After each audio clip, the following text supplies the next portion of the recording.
कुल देवी मंत्र केवल कुल को इस दुनिया में लाने वाली देवी को प्रसन्न करने का एकमात्र साधन है। हर कुल में कुल देवी या कुल देवता होते हैं। कुल देवता या कुल देवी का हमारे जीवन में बहुत महत्व है। इनकी पूजा आदिकाल से चली आ रही है। इनके आशीर्वाद के बिना कोई भी शुभ कार्य नहीं होता है।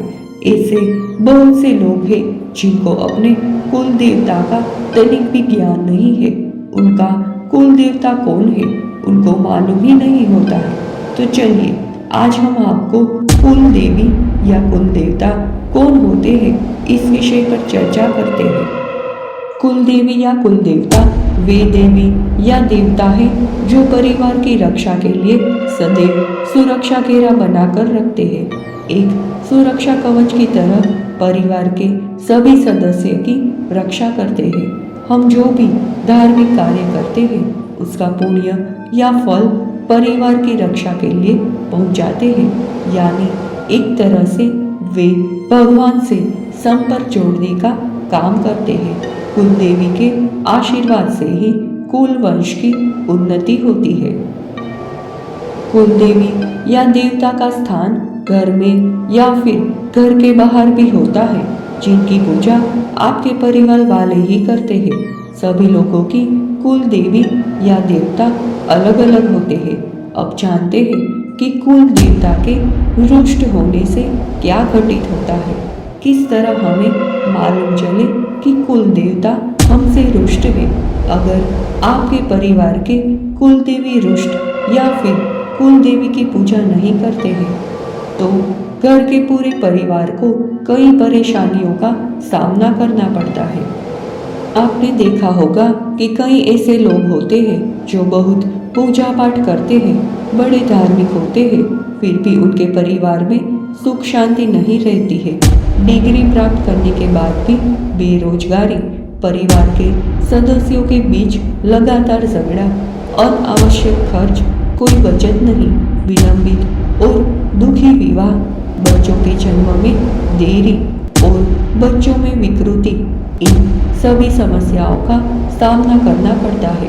और ये इस बात का संकेत है कि आपके कुल देवता या देवी आपसे नाराज है। आपके ऊपर से सुरक्षा आभा हट गई है, जिससे नकारात्मक शक्तियाँ आप पर हावी हो गई है। फिर आप कितनी भी पूजा कर ले कोई फायदा नहीं होगा। दुख तो इस बात पर होता है कि आधुनिक युग के लोग इन बातों पर विश्वास नहीं करते, लेकिन फिर भी आपसे अनुरोध है कि आप अपने कुल देवी या देवी का पता लगाएं और उनके चरण कमल की शरण लें और अपनी गलतियों की क्षमा मांगे, क्योंकि कुल देवी हमेशा हमारे परिवार की रक्षा करती है। चाहे हमारे ऊपर कितने भी विघ्न क्यों ना आने वाले हो। कई लोग ऐसे होते हैं जो अपनी कुल देवी को नहीं जानते और कुछ ऐसे भी होते हैं जो कुल देवी को जानते हैं लेकिन उनकी पूजा या साधना को नहीं जानते। तो ये साधना उनके वरदान पाने के लिए बहुत उपयुक्त है। इस कुल देवी साधना के माध्यम से एक साधक परिवार से बहुत सी परेशानियों को दूर कर सकता है।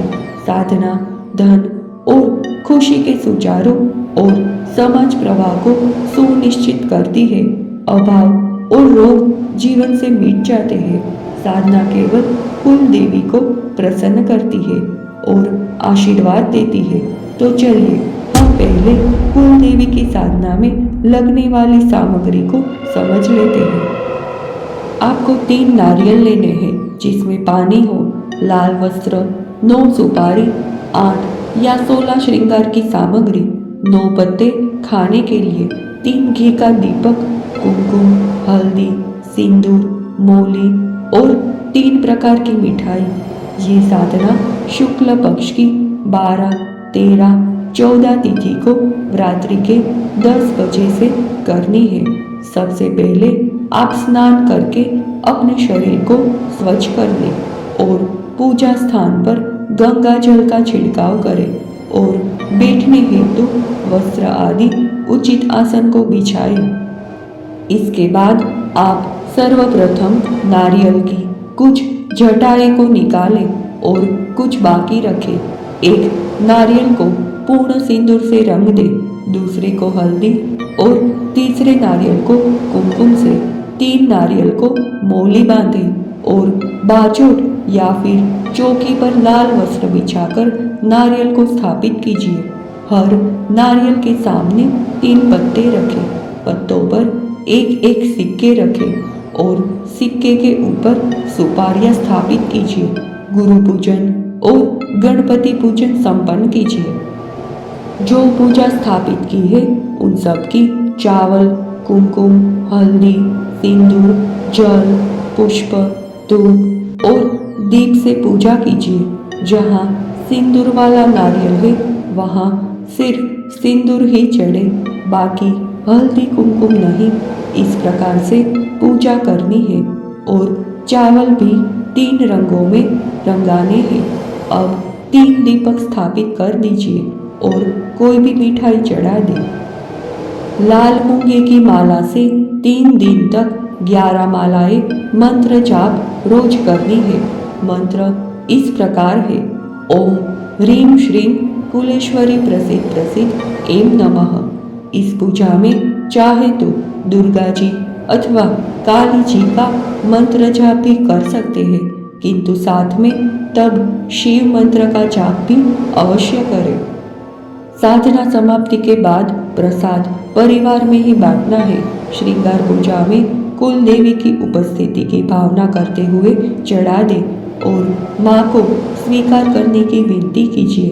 साधना समाप्ति के बाद 3 दिन बाद सारी सामग्री जल में परिवार के कल्याण की प्रार्थना करते हुए प्रवाहित कर दे। सामान्यतः पारंपरिक रूप से कुल देवता या कुल देवी की पूजा में घर की कुंवारी कन्याओं को शामिल नहीं किया जाता और उन्हें दीपक देखने तक की मनाही होती है, तो घर की कुंवारी कन्याओं को इस पूजा से दूर रखें, अन्यथा देवी देवता नाराज हो जाते हैं। साधना समाप्ति के बाद सह परिवार आरती करें तो कुलेश्वरी की कृपा और बढ़ती है।